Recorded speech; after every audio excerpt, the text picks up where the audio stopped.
আপনি কি বিশ্বাস করেন যে ওই রকম একটা সুন্দর স্বামী সহ কোনো স্ত্রী চলে আসবে বাপের বাড়ি? একটা সাইনের যে এত মূল্য এটা আমি ওই সময় বুঝতাম না। তারপরে বাসরাত হয়, তো আমি ওই সময় কান্দি দিছি। সময়টা ছিল 2010 সাল। আমার বাবা একটু দরিদ্র আর কি।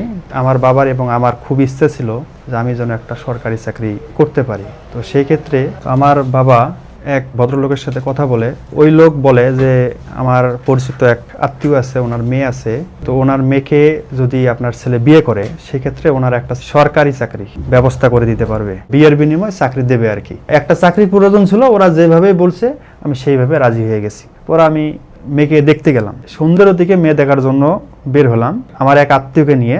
8টা-9টার দিকে তাদের বাসায় পৌঁছলাম। এক পর্যায়ে তারা আর কি রাত্রে মেয়ে দেখাইতে চাইলো না। পরের দিন সকালে তারা মেয়ে দেখাবে আর কি। আমি সেখানে থেকে গেলাম আর কি। থাকার পরে পরের দিন সকালবেলাও 8টা, 9টা, 10টা বাজে ওরা আমাকে মেয়ে দেখায় না। পরে এক পর্যায়ে তারা আমাকে বন্দি করে ফেলে যে তোমাকে বিয়ে করা লাগবে। তখন আমি বলছি যে না, আমি বিয়ে করব না। তখন দুই দলের একটা দ্বন্দ্ব সৃষ্টি হওয়ার পরে ওখানে মান্যগণ্য যে ব্যক্তি ছিল ওরা আমাকে জিজ্ঞেস করে যে বাবা তুমি কি এখানে বিয়ে করতে আসছো? আমি বললাম যে না কাকা, আমি বিয়ে করতে আসি নাই, আমি এখানে আসছি মেয়ে দেখতে। যদি আমাকে মেয়ে পছন্দ করে, আমি প্লাস মেয়ে পছন্দ করি, তখন একটা ওরা চাকরির ব্যবস্থা করে দিবে, সরকারি চাকরি। সেই ক্ষেত্রে আমি পরবর্তীতে বিয়ে করব। তখন এক লোকে বলতেছে মেয়ের বাবাকে যে তোমার মেয়েকে কি তুমি দেখাবা? তখন বলতেছে যে না, আমি আমার মেয়েকে দেখাবো না, যদি বিয়ে করে সেক্ষেত্রে আমার মেয়ে ওর সামনে যাবে, তাছাড়া সামনে যাবে না। তখন ওই যে সালিশের যে লোকজন ছিল তখন আমাকে ওরা ছেড়ে দিছে আর কি। এই মেয়ের সাথে আমার মানে কথাবার্তা চলতেছে। এই মেয়ের কিন্তু আমার থেকে বয়স মিনিমাম 7 থেকে 8 বছরকার বয়স বেশি আর কি। আবার এক জায়গায় বিয়ে হয়েছিল অতীতে আর কি। তো এই বিষয়ে আমি কিছু জানতাম না, অর্থাৎ আমি মেয়েকেই দেখি নাই। এদিকে আবার কাজই রেডি, সবকিছু মানে লেখালেখি সবকিছু রেডি। সত্যি কথা বলতে ওই সময় আমার মানে মস্তিষ্ক ঠিক ছিল না। তারপর একটা সাইনের যে এত মূল্য এটা আমি ওই সময় বুঝতাম না। ভয়ে আমি ওই সাইন দিয়ে দিছি রেজিস্ট্রির কাগজে আর কি। পরে কিছুক্ষণ পরে ওই মেয়েটাকে আমার কাছে নিয়ে আসে। তখন আনার পরে আমি দেখি যে মেয়েটার এমনিতেই বোঝা যায় আমার থেকে মেয়েটার অনেক বয়স বেশি, মিনিমাম ওই সময়ে 7 থেকে 8 বছরকার বয়স বেশি। তারপরে বাসরাতও আর কি হয় আর কি। বাসরাত হয় আর কি। তো আমি ওই সময় কান্দি দিছি যে আমার সাথে এটা কি হলো আর কি। তো বাবা কি হয়েছে, যা হয়েছে, চাকরির ব্যবস্থা করে দিবে, সমস্যা নাই, চিন্তা করিস না। ঠিক আছে। পরে ওখান থেকে বাড়ির উদ্দেশ্যে আমি সকালবেলা রওনা দিই। পরে আমি আমার বাবাকে যা বললাম যে বাবা এই ঘটনা ঘটছে আমার সাথে। তখন ওরা লোভ দেখায় যে ওদের অনেক টাকা টুকে আছে, সমস্যা নেই, চাকরি বাকরি দেবে, যদি চাকরি না হয় সেক্ষেত্রে 2, 4, 5, 10 লাখ টাকা দেবে। তো এটা দিয়ে তোমার ছেলের সারা জীবন বসতেই খাইতে পারবো, সমস্যা নেই। মানে আমার বাবাকে এটা মানে লোভ দেখায় এক কথায়। তো আমার বাবা ওই লোভে আর কি লালসার মধ্যে পড়ে গেছি। পরে আমি ওখান থেকে বাড়িতে আসার পর একবারে যোগাযোগ নাই মেয়ের সাথে। আমার নিজের থেকে আমি যোগাযোগ বাদ দিয়েছি, কারণ মেয়ে আমার একবারে অপছন্দ। বাসরাত করলেন কেন তাহলে? ওরাই জোর করে করাইছে আর কি। মেলামেশা জোর করে করাইছে? জোর করে বলতে কি এক রুমে ঢুকিয়ে দিছে, দিয়ে এক রুমে থাকতে দিছে। তারপর পর্যায়ে আমি প্রায় 3 মাসের মতো আর কি একবারে যোগাযোগ বিচ্ছিন্ন। যদিও মেয়ের সাথে আমি একটা মেলামেশা করছি, সব মিলে আমি মেয়েটাকে আর কি মানতে পারতেছি না। পরে আমি ওই পজিশনেই আর কি ওই অবস্থায় আমি ওখান থেকে পালিয়ে ঢাকায় আসি। পরে ঢাকা আসার পরে আমি জানতে পারি যে আমার নামে একটা নারী নির্যাতনের একটা মামলা হয়েছে। মেয়ে ফ্যামিলির থেকে মামলা করছে। মামলা করার পরে ওখানে আমি 20 দিন ছিলাম জেলখানায়। 20 দিন থাকার পরে জামিন নিয়ে বাড়িতে আসি। পরে এক পর্যায়ে আমি নিজের থেকেই অনুতপ্ত স্বীকার করে যাই হোক, যা আমার ভাগ্যে এটাই ছিল আর কি, ওই মেয়েটা আমার ভাগ্যে ছিল। পরে এক পর্যায়ে আমি সবকিছু মাইনে নেই আর কি, মেয়েটাকে নিয়ে সংসার করতে রাজি হই আর কি। রাজি হওয়ার পরে আমি স্বইচ্ছায় আর কি মেয়ের সাথে যোগাযোগ করিয়ে ওদের বাড়িতে আমি যাই। তারপর বউ নিয়ে সংসার শুরু করলাম। ওদের ফ্যামিলির লোক বলতেছে যে আপনার ছেলের তো কোনো কর্ম নাই, তো আমাদের তো অনেক সয় সম্পদ আছে।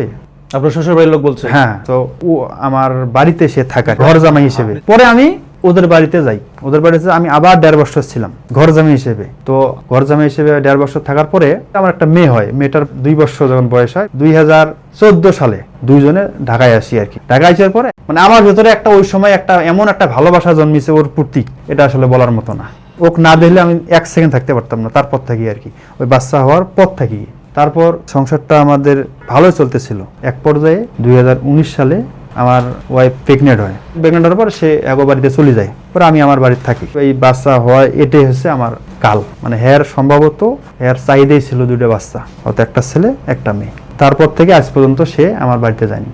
আপনি চেষ্টা করেছেন না? হ্যাঁ, অনেক চেষ্টা করছি, কিন্তু এখন সে ওই বাড়িতে থাকে। আমি এখনো চাই সে আমার বাড়িতে আসুক। কেন আপনার সাথে সংসার করতে চায় না? এখন চায় না, সে সবসময় মনোভাব করে যে কোনো না কোনো একদিন আমি তাকে ছাড়ি দেবো, দিয়ে অন্য এক জায়গায় বিয়ে করব। আমার স্ত্রী টোটালি ভালো, কিন্তু ওর একটাই সমস্যা, সে আমাকে সন্দেহ করে। আপনার স্ত্রী বিনা কারণে আপনাকে সন্দেহ করে? আমার দোষ যদি থাকে সেটা হচ্ছে যে আমি কিছু কিছু মেয়ের সাথে এমনি কথা বলছিলাম আর কি, বেশি না, 2-3টা হবে কথা বলছিলাম, ঠিক আছে, দেয়া সাক্ষাৎ করে এমনিতে মোবাইলে কথা বলছিলাম। ভাবি আসসালামু আলাইকুম। আসলে কি শুধু সন্দেহ করতেন তাকে বিনা কারণে? আমি কেন সন্দেহ করি যাবো? সংসারটা নষ্ট হলো কেন? আমি কি বলবো, ওই জানে, সবকিছু জানে, জানিয়ে যদি মানুষের কাছে ভদ্রলোক হয়ে থাকে তাহলে তো কি।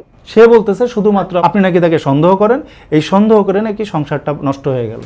আমার কোনো সন্দেহ নাই। তা আপনি তার সাথে থাকেন না কেন? এখন দেখেন এই যে 6 ফিট লম্বা, উচ্চ, সুন্দর সুন্দর মানুষ ছাড়িয়ে আমি 5-7 বছরের বড়। তবে আপনি একটা জিনিস ভাবেন যে অত সুন্দর বর হয়ে কোনো স্ত্রী ভাগে থাকবে এবং তার সন্তান সহ, এই জিনিসটা আপনি জিজ্ঞেস করেন, আপনার বিবেককে জিজ্ঞেস করেন। কতদিন থেকে আপনাকে খরচ দেয় না? ওনাক বলেন যে বিয়ে হওয়ার পর থেকেই তোর বউ তুমি একটা কাপড় আনি দিয়েছিল জীবনে, এই কথাটা বলেন। এটা সত্য। একটা শাড়িও দেন নাই?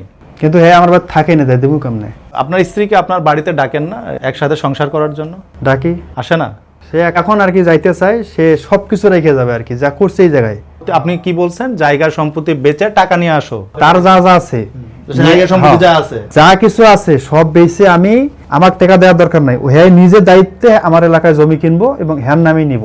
কিন্তু ওগুলো যেগুলো বাপের বাড়িতে করেছে ওইটা রেখে যদি আসে আপনি নেবেন না তাকে? ওই আবার তো ওই যে গ্যারমা লাগিয়ে দেখবো, 2 দিন পর আবার চলে যাবে, এরকম তো যায় আর কি। আসলে সর্বোচ্চ 2 দিন বা 3 দিন থাকবে, আবার চলে যায়, যে কোনো ভাবে ক্যাসাল লাগাইবো। ভাই শোনেন, আপনি কি বিশ্বাস করেন যে ওই রকম একটা সুন্দর স্বামী সহ কোনো স্ত্রী চলে আসবে বাপের বাড়ি? না, এই সন্দেহ করে আমার, এই সন্দেহ করে কোনো না কোনো একদিন আমি এর ছেড়ে যাবো। যদি সন্দেহ না থাকতো তাহলে স্বামী যেটা বলতে এটা শুনতো না। মানুষ যেমন যেমন আপনি আপনার স্ত্রীকে রাখেন, এরকম করে রাখে, তাহলে যাব না, হলে যাব না।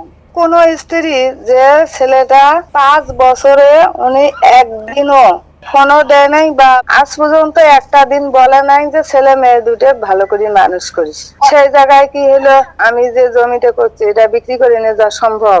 এই যে 5 বছর পর ফাঁকা আছি, পাই নাই তার মুখের একটা কথা, পাই নাই তার হাতের একটা সারেনা পয়সা, তাহলে সেই জায়গায় আমি এই যে 15-16 লাখ টাকা নিয়ে যাইবা পাবো, বলেন তো আমাকে নিয়ে যাইতে দিবে বাসা থেকে?